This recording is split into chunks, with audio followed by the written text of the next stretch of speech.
Hi buddies, welcome back. It's Anne-Sophie and today I'm going to show you how you can turn on and off the dark mode on your Motorola Edge 40. For that, you want to go to your menu and then go to your settings, and then you want to go to display and go to dark theme here. You can turn that on just by itself, or you can click on it and say schedule. You can say turn on at a custom time.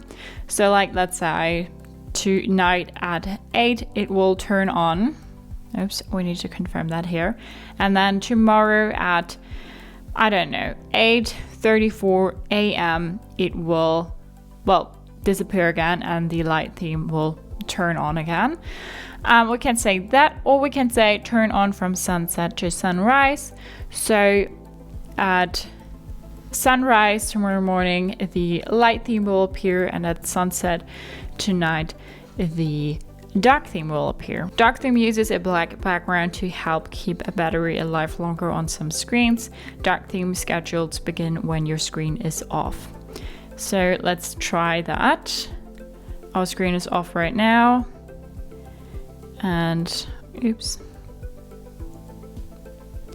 There we go.